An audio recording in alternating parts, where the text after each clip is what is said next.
From Burnout to Breakthrough, Mark Rice-Oxley on mental health and meaning. What happened when a journalist used to covering the word crisis faced one of his own? Today, we met Mark Rice-Oxley, author, mental health advocate, and former Guardian executive editors, who turned burnout and depression into a mission to explore what truly helps us heal. Welcome to Bipolar Talk, the podcast where we turn our bipolarity into an opportunity. I'm Clément Baissat, founder of HopeStage, and I'm also bipolar type 2. Mark has spent decades telling others people's stories. Now he can share his own, but I'm hoping he can also ask us a question. And so he's telling his journeys through the newsletter Headstrong and the book Underneath the Lemon Tree, and his journey into recovery and meaning. But I think you will present yourself better than I do, so I'll let you do it, Mark.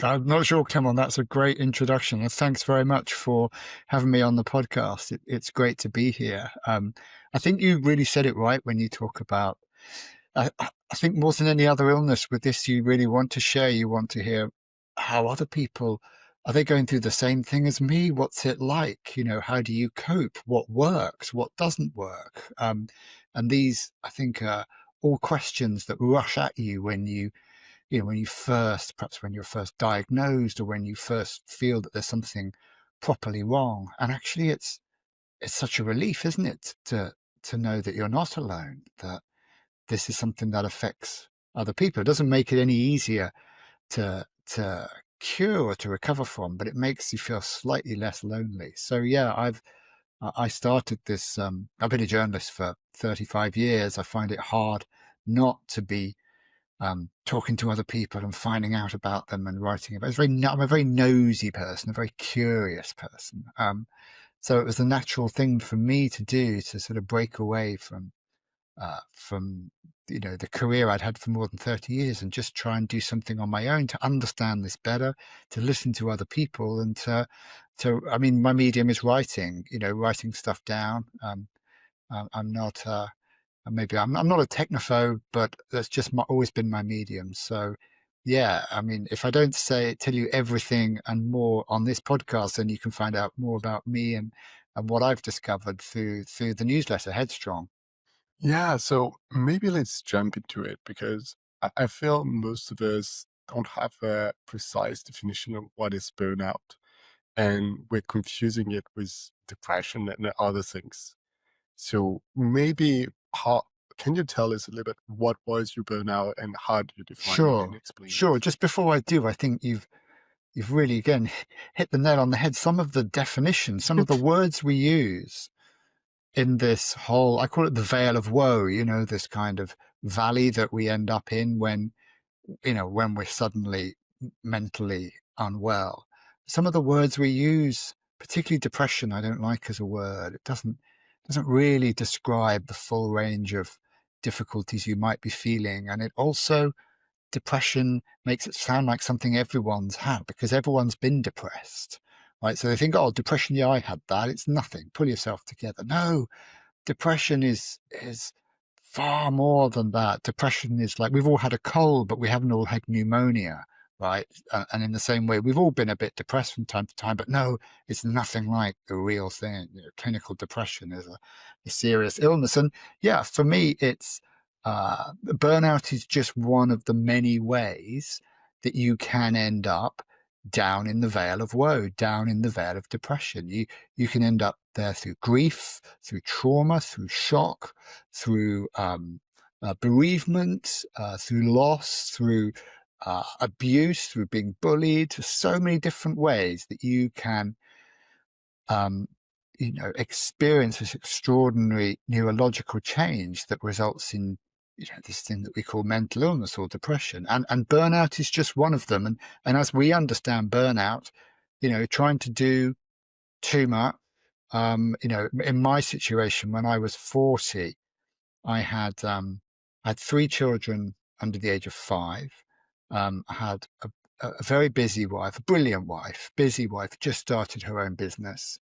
I was sort of between jobs, but because I was a little insecure on the work front, I was just saying yes to to everything. And I was, working for a newspaper here and writing for several newspapers in countries around, basically not getting enough sleep and not looking after myself. And yeah, something like that it will catch up with you, or at least it caught up with me, because of other factors, because it's in my biology, it's in my antecedents as well. We can talk perhaps a bit more about that a bit later on. That's sort of my model for vulnerability, for people, and as to whether how vulnerable they are to succumbing to mental ill health.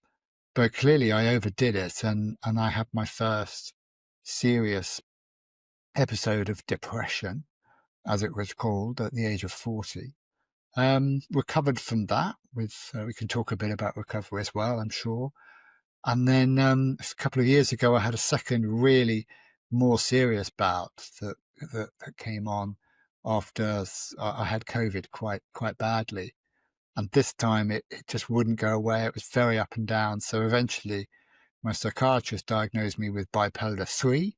Yep, there are lots of different flavors of bipolar, as I'm sure your listeners will appreciate. It's a very confusing landscape. And I'm sure in 5 years' time, there'll either be 25 different types of bipolar or none at all. It keeps changing.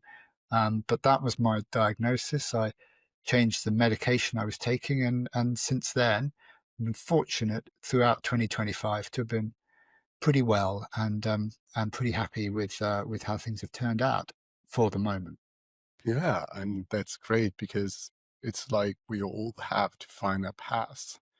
And I think if you're listening is why we want to show is like I've been depressed, Mark have been depressed.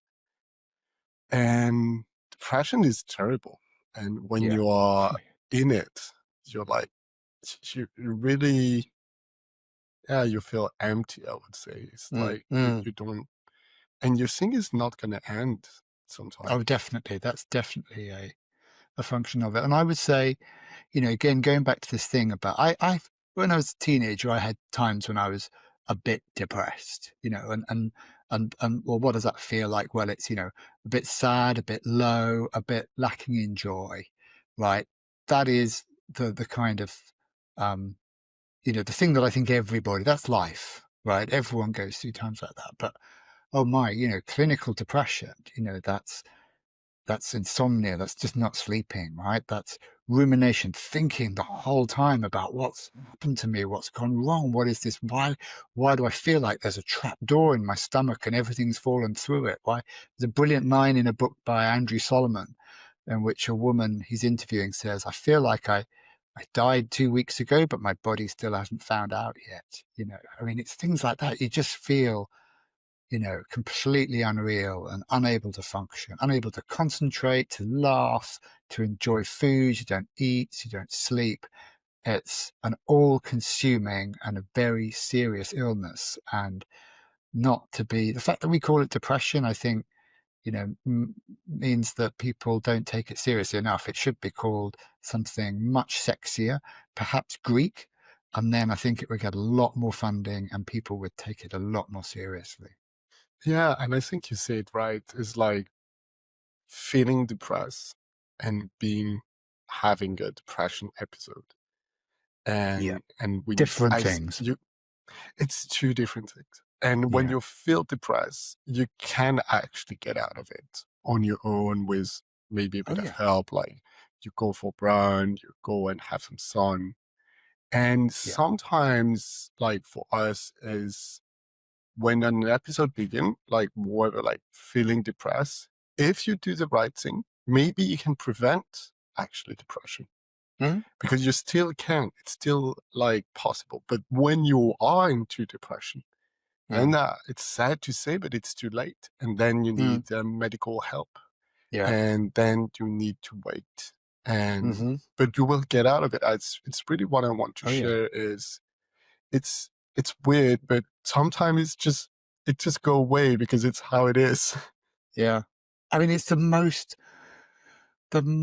infernal illness. So many things about it, but a couple of things you said that I just wanted to sort of agree with and put my spin on. Perhaps this is all about degrees of intensity. So perhaps feeling a bit depressed is like I'm at 1, and we've all been there. But then perhaps having a proper clinical depression is like you're at 8. And if your intensity level is just 1, 2, or 3, then you're right. If you exercise, if you try and keep your sleep patterns right, try to eat the right things, try to do all the right things, find out what the right things for you personally are, because it'll be different for you than for. If you do all those things, you can probably heal yourself, no question.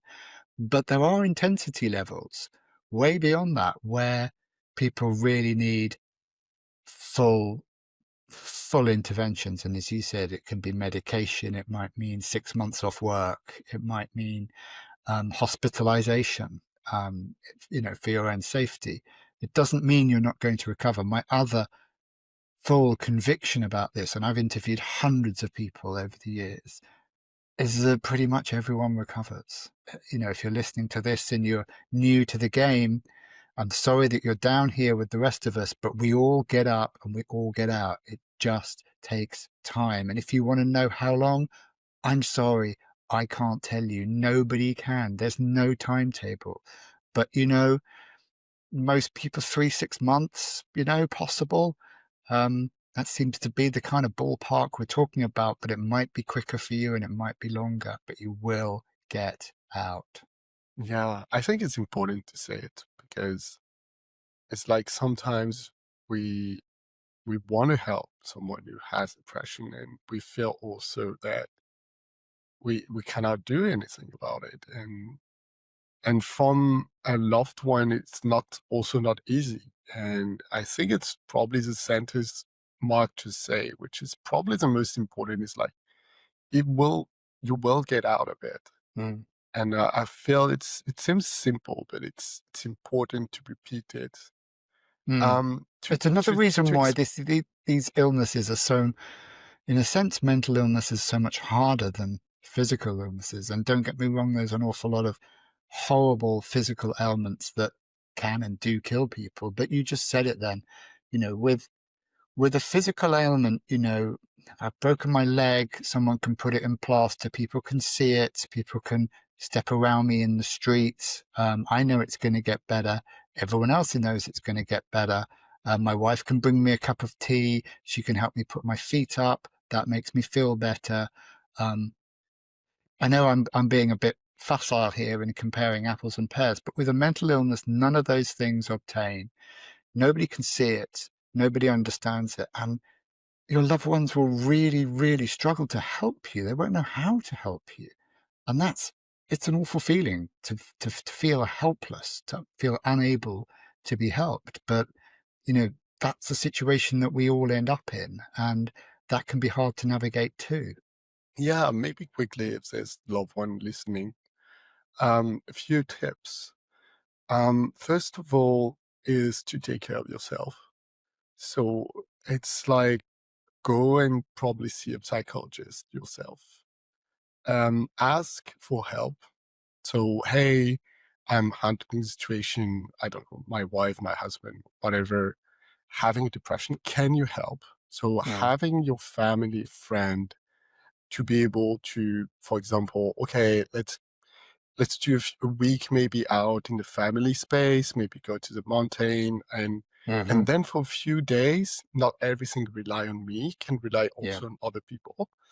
And it's really about being healthy and helping the person. So if you cook a lot of vegetables and if you eat a lot of fruit and everything, then it will be easier for your loved one to do the same.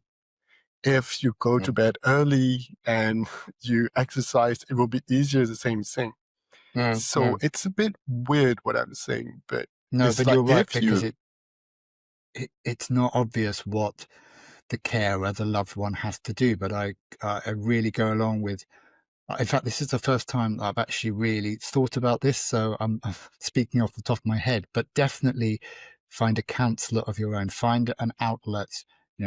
If you can talk to friends, that's brilliant. But if a counsellor might be even better. Also, when friends say, if there's anything we can do to help, say yes, there is. Can somebody else help me to weather this storm? In other words, my husband is, now suffering from a mental disorder, can I mobilize all his friends to also do a little bit of the listening, to do a little bit, to come round, pick him up, take him out for a walk, take him out for a coffee, so that you, the carer, the loved one, doesn't have to soak it all up because it's too much. So you need those friendships, family and friends. You need other people to come in and do some of the heavy listening, if you like, not just you. And my wife was on this call. She's not, because she's actually just got back from Sydney and she's fast asleep. I know you're in Sydney, Clément. If she was on this call, she would say, keep little pockets of your own life. Don't get down there in the veil of woe with your loved one. You do spend time with them. Don't abandon them. But she's kept on working throughout my illnesses. And although at times I'm like, why are you abandoning me? I know deep down that's right for her, right for me, right for our family. So don't give anything up. Keep a bit of me time. Do attend to your loved one, because that really helps. But also get his or her friends in to do a bit of the work as well. Don't be a martyr. Use all the resource and help that you can get. Yeah. And to go back a little bit to the story, because I think it's important that to explain a little bit more like how you got there, because you talk a little bit about burnout and about this moment where you were 40 years old and having all these things. And can you tell us the story, and can you tell us what you've learned? Because I feel like a lot of us will be in this situation, and Yeah. maybe because of your lived experience, maybe they make better decisions. I mean, I've learned so much. It'd be impossible to distill it all into an hour. But first of all, the first thing I learned was that I wasn't invincible and immortal. So before I had my first episode, I just thought mental illness was other people. I thought it was people who'd had terrible childhoods, who came from broken countries, broken homes. I had made this very simple equation, traumatic traumatic childhood, traumatic life equals mental illness, and everyone else is going to be fine. And we realize now it's so much more complicated. We're living with these incredibly complex organs in our head that we don't properly understand. In fact, we haven't really come to understand them well at all. And there's so much going on in there that it's easy to break them. And once it's broken, it takes time to fix. So, I can speak a little bit about the things I learned that were helpful for me in terms of recovery, and patience is definitely one of them. And then there are things like mindfulness and meditation and being in the moment and breath work. And this is all it used to be quite out there. Now I know it's pretty much mainstream stuff, but, not just talking about it, but doing it religiously on a day-to-day basis. I've tried lots of things. I mean, I'm a big exercise fan, and recently I tried, and I started cold water swimming, and I wrote about that a couple of weeks ago. It's a very popular post because I know this is becoming, a more and more popular pastime around the world, and there just seem to be neurological benefits to that.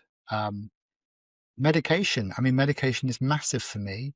I've tried some medication that hasn't worked, and I've tried some things that seem to work, and now I seem to be taking something that's working very well. And I don't think it's possible to just be someone who rejects medication. If you can get by without medication, it means you just haven't really been that unwell. You can get to a point where you'll take anything to make the pain go away. But even then, you have to be patient, because the medication takes a lot of time to kick in. So I mean, those are some of the things I've done to that I think helps me.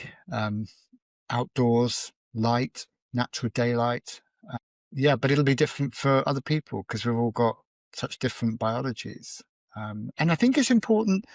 The there are three. I like to divide it into three sections. We speak about the biopsychosocial model, right? So there are three areas of risk for every individual. What is your biology? Well, my antecedents, there's a lot of depression, so I have a high vulnerability under the biological kind of pillar. The psychological pillar, yes, I have some quite convoluted. I'm an overthinker. I'm a quite introverted. I'm an overthinker. I think if you recognize that in yourself, then you've probably got quite, again, a high proclivity under the psycho pillar of the biopsychosocial model. And then, by social, we mean everything from your work to your living conditions, your relationships. Actually, on that front, I'm pretty lucky. So, I recognize that my vulnerabilities lie in my biology. So I take medication, and they lie in my psychology. So I do a lot of work on, I do a lot of psychotherapy. I do a lot of work on why am I the way that I am? Why do I overthink things? Why do I catastrophize? Why do I worry? And, just do a little bit of that kind of work to try and mitigate that risk as well. And I think that's an approach that people can take, whether they're ill, whether they're still well. Look at your own risk, look at where you think things are great, and that's fine. And then look at where you think your vulnerabilities might lie, and see what you can do about that. It's like building your own system. Yeah. And everybody has his own. But at the end of the day, it's like this common ground. And I'll always talk about the pillar of health. Because at the end of the day, if we eat well, so nutrition, hydration, light, sport, sleep, and social, it's like basically if you improve one of them, everything will improve in your life. And it will maybe prevent some of the phases. And medication is like accepting, because everybody, and I've been there, we're like, oh, I can't do it without it. But it's like, you can, it's a possibility. But from probably the 1,000 bipolar people I talk to, maybe 1% get it without it. With so bipolar, if you're really lucky, yeah. if you're I think part of the 1%, yeah. Sorry, go on, Mark. No, I was going to say with obviously there are different illnesses here. With bipolar disorder, everyone I've spoken to with bipolar disorder immediately tells me, or we tell each other what medication we're taking and what's worked and what hasn't. If you can get through it without, then I think that's great. But I think people should know that most people with bipolar disorder don't, and most people with bipolar disorder can find a combination of medication that enables them to thrive for years and years and years, if not decades. That's the good news. With other flavors of mental illness, there is this kind of not movement, but this idea in the UK, it's come up in the last few months, of overdiagnosis and over medicalization of natural ups and downs of life. And there's this thought that too many people, and it's sort of assumed to be young people, too many young people are going to the doctor and immediately getting given antidepressants because of things that are just normal, run-of-the-mill teenage stuff. And you know what? I find that slightly offensive. I think that's offensive towards GPs, who I think are smarter than that. I don't think they just give antidepressants out to everybody and anybody who turns up in their office. I think they pursue other things first. I think it's offensive to young people who, let's face it, this generation, probably your generation, Clément, is facing an absolutely shocking world of no jobs, rising prices, expensive property, and, war without end. How do you expect anybody to be sane with that going on in the world? So I don't think there's overdiagnosis. I think, if anything, there's underdiagnosis of mental distress. And there's still a tendency of people to put it off to the last minute, till the point where it's become beyond bearable. To try and sort of, I don't want that to be me. I don't want to admit to my to my, what I think are my weaknesses. So I'm going to soldier on. So I was surprised and disappointed to hear about overdiagnosis, and I don't think it's a true thing at all. Quick break. Can you let us a review on Apple Podcasts or the platform of your choice? It really helps us break the stigma around bipolarity. Let's get back to the episode. It's like I haven't really made my mind, but at the end of the day, the most important is to seek for help as soon as possible. Mm-hmm. And whenever you feel in, because if you wait until you're having a depression, Mm. just go when you feel depressed. It's Mm. as simple as that. Yeah. And there's no shame. And it's actually the opposite. I would say it's courageous Yeah. to Absolutely tell courageous. yourself, I need help. Yeah. And most people that achieve a lot of things in life, they have a coach, they have a psychologist. I don't know Mm. many people who are like really smart entrepreneur who don't have like Yeah. people around them to help them psychologically speaking. Absolutely. Yeah. Sometimes I call mentor because it looks better, but they are the Mm. kind of psychologists in a way. Mm. But let me ask you a question when it comes to overdiagnosis. So I've said where I stand, and you, do you think, the first question is, do you agree that there seems to be a lot more mental distress now than, say, 10, 20 years ago? Yeah, I think that's for And sure. and if that's for sure, then where's it coming from, do you think? I feel like there's many different things. I I think one thing that we kind of did wrong is now we can live from our home and we don't have to go out anymore. Mm-hmm. It wasn't possible just 20 years ago because now you can order food, you can have delivery, you can socialize by faking to people when not really there.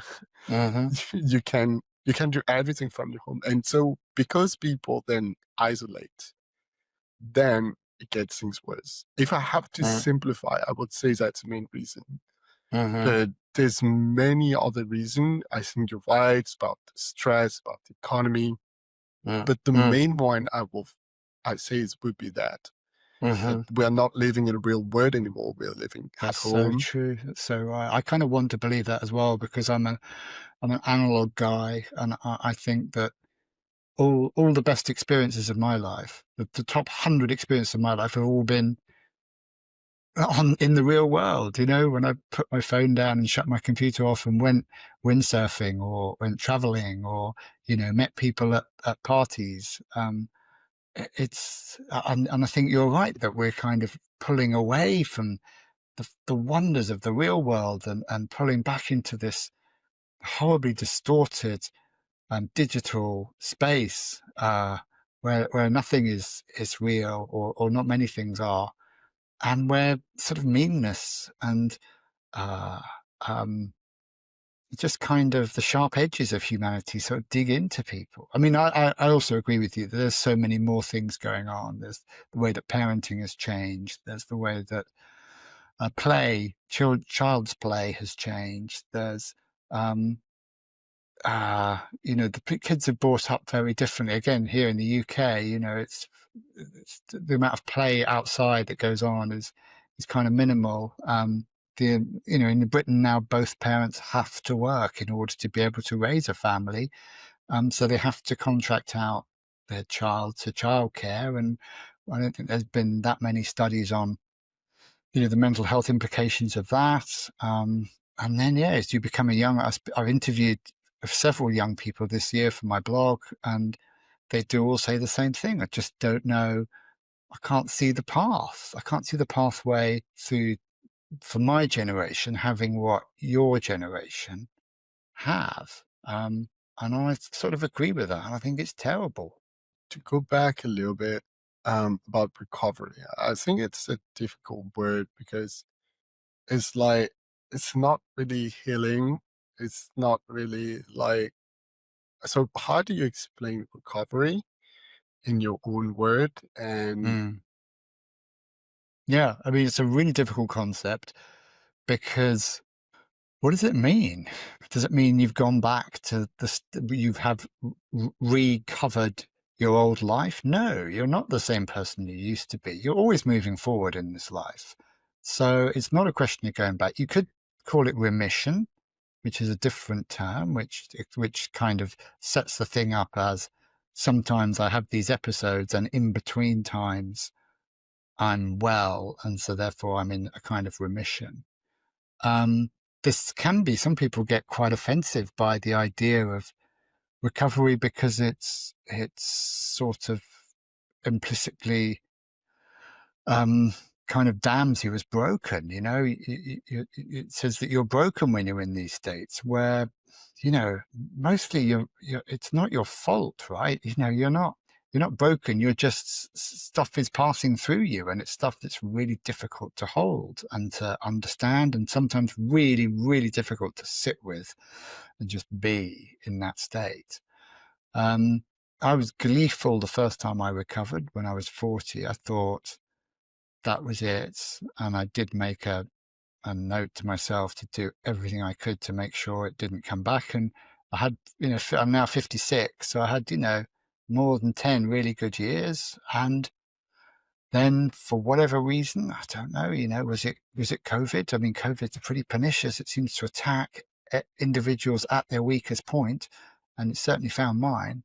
But anyway, it came back. So I now accept that this is something, you know, as in the bipolar kind of in the bipolar sort of terminology, you know, it's going to come, it's going to be up, it's going to be down. I'm going to have good years and then probably going to have bad years. And as you said earlier, I think you used the A word, acceptance. That's a massive thing too. You know, it won't cure you, but it will stop you making things worse by sitting there pulling your hair out and saying, why me? Why must I suffer like this? You know, and these questions are pointless. You know, they don't help. Have you got an action plan for like your depression? An action plan for what? If it comes back again?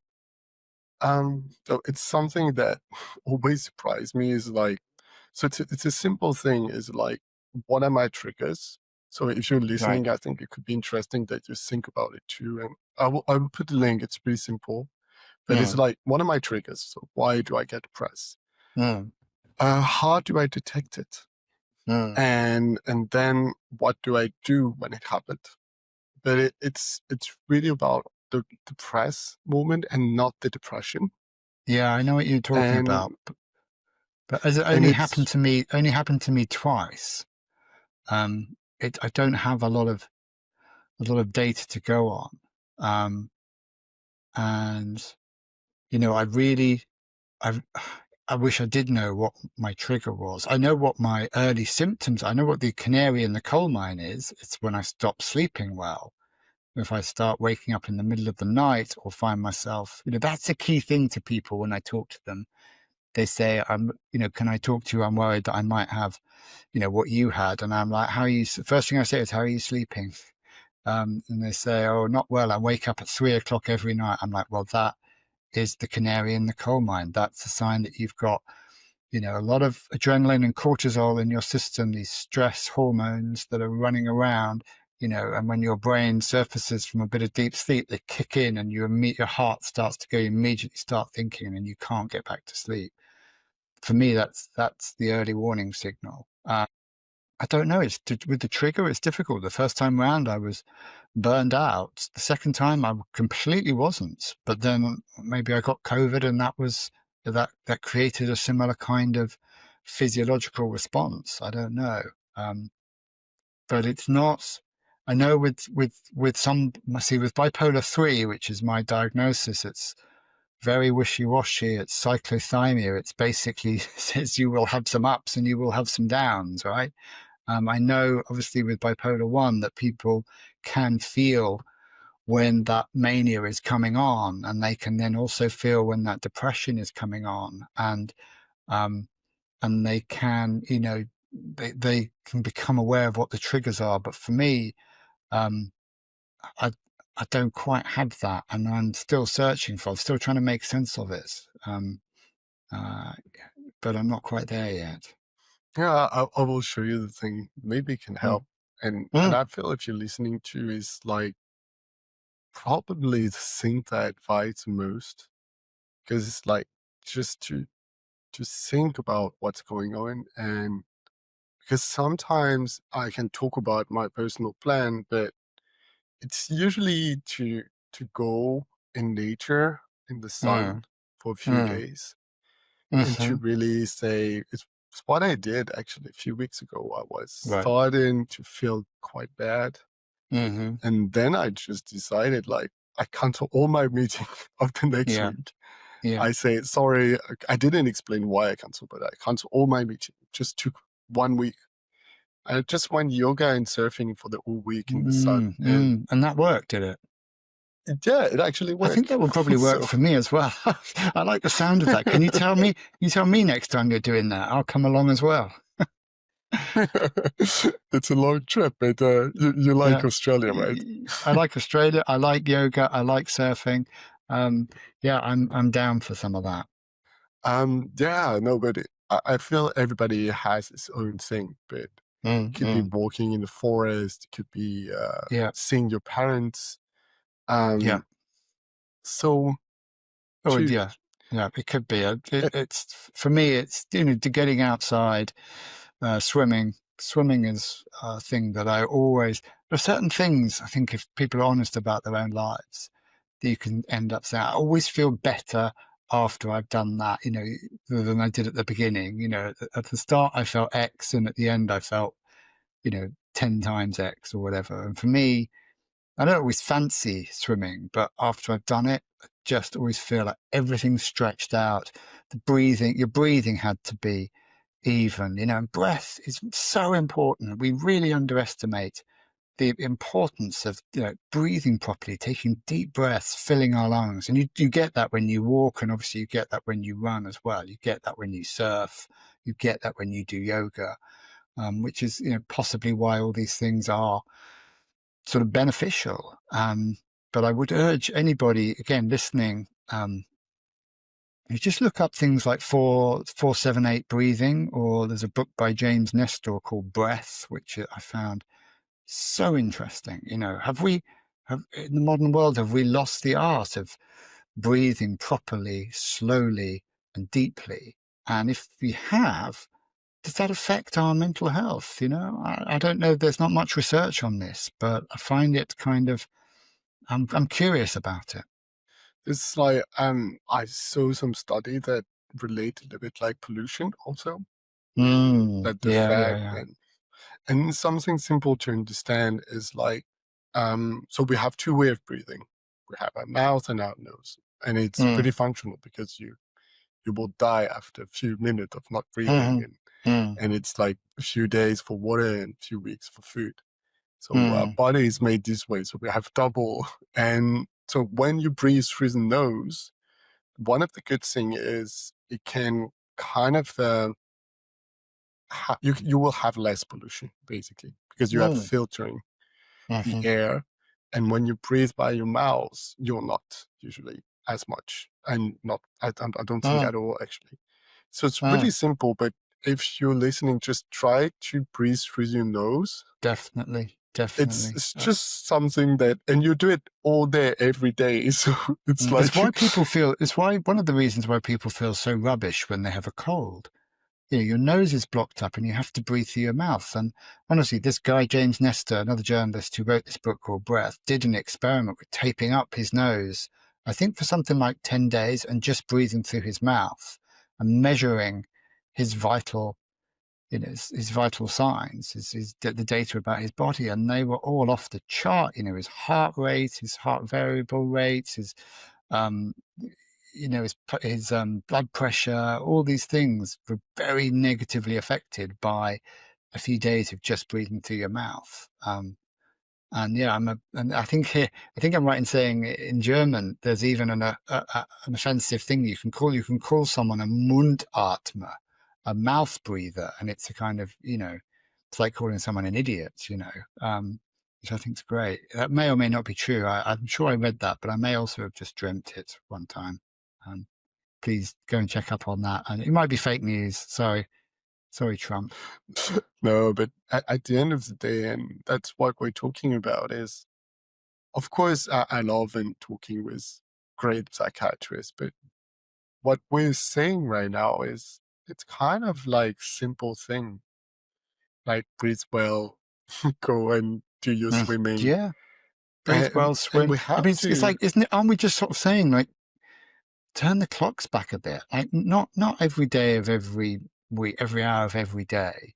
You know, we are, you know, we're digital humans now, and everyone has to live in the digital world. But when you can, turn the clocks back. You know, get back to the analog world, and rediscover like what it was like to be human. You know, humans that roamed the savannah. You know, humans that walked, humans that fell in love, humans that read books, humans that, you know, created. I'm terrified with artificial intelligence that we're going to just totally destroy the creative world, and that humans will not create art anymore in about 20 years. You know, and yet we're missing the point. We're not creating art because people create art because they want to try and say something. They're not creating art necessarily to make others impressed. You know, the act of creating art is a very human thing. So getting an AI to do it is a completely pointless bypass. It's another debate which could be Sure. really interesting. But maybe, like, can you explain a little bit what is bipolar type 3? So from what I understood, it's like cyclothymia. Cyclothymia, yep. Well, I think I understand it's cyclothymia, and literally that just means your mood will cycle. Right, well, hang on, that's helpful because everyone's mood cycles. Well, no, this says that, you know, you will have, you know, periods when you feel particularly sort of, I don't know if happy is the right word, but I do get phases when I'm very excitable, full of ideas. Euphoria, kind of. Sort of euphoria. It's not quite hypermania. There's no real mania. I don't go out and sort of spend a lot of money or think that I'm, you know, a superstar, or, you know, I just feel quite euphoric in good times, and that's lovely. That's a great feeling. But then, you know, the in-between times, you know, you have this depression, and I've said before that I don't like the word, but for me, that feels like agitation, it's insomnia, it's desperation. It's an inability to be comfortable in my own skin. Even, you know, sometimes I literally had to lie on the floor for day after day because there was nothing I could do. Any stimulation would make me very anxious. The thing I'm really good at is watching sport. But when I watch sport, I just envied all the sportsmen. I wish I was him. I wish I was him. I wish I was her. I wish I was her. I wish I was anybody who wasn't me. So, you know, my depressive phases, and this last one went on for way too long, are unbearable. They're really unbearable. And I don't quite know. I was towards the end of it. I can't cope with this. I was suicidal. I went into hospital, and that managed to sort of turn things, help me start to turn the corner. Yeah, that's what cyclothymia feels like to me. For a lot of people, I think it might be seasonal as well. We have very dark. Well, you're from Paris. You're from Paris originally, Clément. Yeah, so I mean, it's similar. It's even worse in the UK. I lived in Paris, and it's dark at 5 in the winter. In the UK, it's dark at 4. And from November to February, it's just grey, mostly grey. Some days doesn't even really get light. And I think that triggers a lot of people. And so their cyclothymia is really seasonal. They'll have, you know, depression through the winter, and then they'll be really euphoric from like March to July. So that's another sort of feature of it. But I think the one thing, there's an interesting thing that I want to say about these labels and diagnosis is that it's a double-edged sword. On the one hand, I think diagnosis can be really helpful. You know, you've been going through a bewildering time, not recognizing yourself and alarming everybody, and finally the doctor sits you down and says, I think you have bipolar. And I think that can be a reassuring moment. It has a name, it has a sort of etiology. It's understood by some people, and there's possibly some treatments that might work for me. But the other thing that worries me is that if you go back through, the DSM, the American Manual of Mental Health, the sort of Bible of mental health, which is kind of updated every 10, 15 years or so. You go back through every time there's a different set of illnesses, right? It used to be called manic depression, and then it was bipolar, and then there was bipolar 1 and bipolar 2, and now I see there are 7 different bipolars, including rapidly rapidly changing or rapid cycling bipolar. There's cyclothymia. There's bipolar 2, which is hypomania plus depression. It sort of feels to me like they still don't really know. And in another 10 years, these things might all be called something different. Yeah, and it's why we talk a lot about simple thing at the end of the day, which is go out, swim, and because we don't know that much. It's like even talking to expert in psychiatry, you will be surprised that they're just always the good one. They're always telling you like, we don't know. we're just exploring and we're learning. Yeah. The other thing I would say to people with to listeners who are perhaps new to bipolar disorder and who sometimes find it just very, very intense, very hard to cope with on a minute-by-minute basis, is that there is a kind of school of therapy called DBT, dialectic behavioral therapy, where you learn a little bit about distress tolerance, which is, I think, a really important thing. It's like, in that moment when you just really think you cannot hang on and you cannot cope, what do you do? And there are a bunch of things like I was in one class and they made us at that point, they said, sit against a wall with like doing a knee. So you're back against the wall and your knees out. I don't know if I'm telling you something you already know. This like for about 30 seconds, this makes your brain focus on something else, which is, ow, this is like physically quite demanding. And it just takes you out of the sting of that moment, and forces you to focus on something else. In the same way, by putting your face in some cold water, has the same kind of impact. It's just a total diversion from the intensity of the moment. Because I think some people listening to us talking might think, oh, come on, Clément, come on, Mark, that my suffering is so intense that going for a walk isn't going to make it better. Well, it's not going to cure you, but some of these techniques can really take the heat out of the sting out of the moment, and I think they're worth exploring. Some distress tolerance is the field. It's worth looking into that. Yeah, I do agree. If you have a magic wand, what would you change in mental health, Mark? Oh goodness me! Is it a magic money pit as well as a magic wand? A magic money do whatever tree? you want. I would create a system of care. I mean, it would be easy to say I wave my magic wand and it all goes away, but that's just like too far-fetched and doesn't really tell us anything. But I would like to create a system of care that is as good for mental health as it is for physical ill health. There's still a huge disparity. I was really, really fortunate at my lowest ebb to have enough reserves to be able to pay for a stay in a private psychiatric ward. And although I hated my time there, a lot of my time there, and found it very difficult, I knew I was in safe hands. I knew I was being looked after, and actually the treatments were really good and it was wholesome and supportive. And I came out thinking, if everybody got that kind of care, then I do think the landscape would be very, very different. think you'd have a lot fewer people, a lot fewer homeless people. I think you'd have a lot greater understanding of the, of what this is and where it comes from and how to cope with it.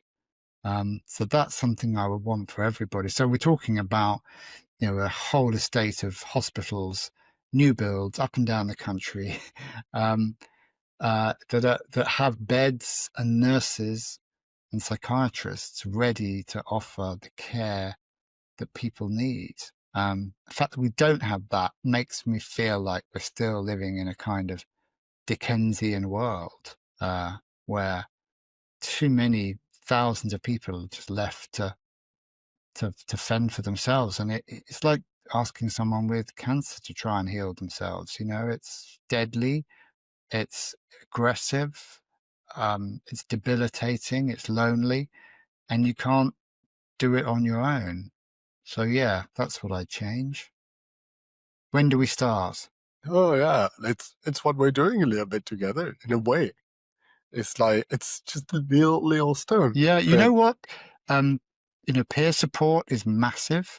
Okay, I wrote a piece a week or so ago about life in a private psychiatric ward. So please go and read that, because it's quite eye-opening on how good, but also how bad things can get for people. And I said that the number one thing that I loved was the other patients. The peer support that we gave to ourselves. We looked each other in the eye and we understood each other, and we understood that we were fellow travelers and that we had each other's backs and we had advice for each other. And if someone was having a really bad day, we'd look out for them and we'd put our arms around them, literally sometimes. And, I've heard of buddy support systems, but they're quite difficult to set up in a world of, where you have to have a criminal record check and all this kind of stuff, before you can engage in anything like that. But honestly, if you can build your own network, your own support network of people, fellow travelers who understand you, then, that's pretty much the best thing you can do, I think. Yeah, I do agree. Thanks for your time, Mark. Thanks for Hope to having see me. you maybe another time. So it's like I still have stuff that we haven't explored. Yeah, for sure. It's been really good to talk. I can't believe the time's gone so fast. I hope we said interesting, entertaining stuff. And I hope more and more people come and listen to the podcast. I think it sort of feels like it's for much more than bipolar sufferers. I think it feels quite universal, and there's a lot. I think you're talking about a lot of issues that affect an awful lot of people. So congratulations to you for setting this up, and I'm just delighted I could be a part of it. Yeah, so sorry, it's like someone ringing the door. Can you wait like 1 minute? Yeah. Yeah, just open the door. It's probably like Okay, cool, delivery. cool. No. Yeah, it'd be great to have another talk. I have one last thing, which is like trying to do like a quick yes or no fire question. Yeah. And let's as a journalist that I absolutely hate that, but I understand. Oh, there's somebody else at the door. It's okay. I got time. Don't worry. I've got time. Sorry about that, Mark. Okay. No problem. Yeah. Yes or no. Okay. I'll do my best. Yeah. It's like, what is going on? Oh, that's a good thing in Sydney because nobody's going to steal it. So you can just let it in the entrance. That's quite nice, actually. Okay. But they've got in, yeah? Yeah, finally. Sorry about that. So let's do it. Do you think burnout is inevitable in like people go to war zone? In burnout, inevitable in people? In what going people? To war zone in modern journalism. In wars? Yeah. Well, I mean, it's not inevitable because it doesn't affect everybody, right? You'll get some soldiers who come back and... Sorry, you want me to say yes or no? So I'll say no. Yeah, no. I'm to be honest, I'm learning about those things because for the hook, because it's tough in English. So I'm trying to figure out how to do it. I mean, so it's really something new for me too. Sure, it's not inevitable in people who go to war because not every soldier ends up with burnout, but a lot do. And a lot end up with PTSD, right? Even more, and that can manifest itself 5, 10, 15 years after the event. So yeah, war is really, really, we don't need any more war. We've got enough mental health problems as it is without having these ridiculous wars waged by absolute, total, I can't say, I don't have the word for it, but, really irresponsible and amoral leaders, just making things worse. So, yeah, no more war. Did writing underneath a lemon tree help you heal? Yeah, but then that's because I'm someone who's always had to write stuff down. It is a cathartic thing for me. I meet myself on the page, and I have to kind of, it's the way of getting things out. So and writing a book, you really have to try and make things make sense. If anything, that book tried to make too much sense. Things aren't always that easy or straightforward or nicely tied up with a bow. But it definitely helped me. It was a great thing for me to be able to do. Let's try to do a little bit shorter answer. Okay. I know it's do tough. You want to ask but we me will- ask me that question again, and I'll just give you a one-word answer? Yeah. Did writing underneath a lemon tree help you heal? Yes. Do you believe most workspaces still stigmatize mental illness? Yes. Can I just qualify that?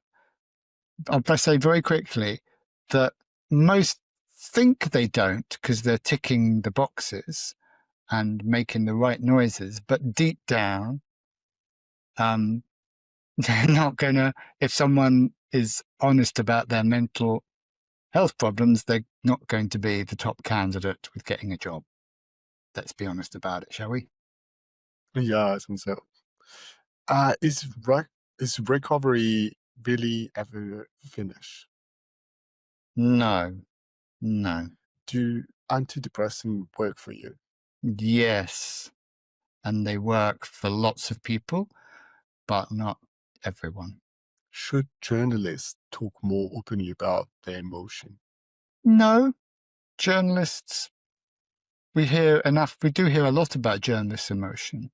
And actually, we need to hear about the emotion of everyone, of ordinary people or a wide range of people, not just journalists. Do you think optimism can be trained? Yes. Is therapy more powerful than medication? No. They're both very valuable. Yeah, thanks a lot. It's really something new that I'm trying because it's good. I think I like, really forcing people to think things through and come up with an answer on balance. It's interesting. To learn more about bipolarity, go to our website hopestage.com, HOPESTAGE.com. See you soon.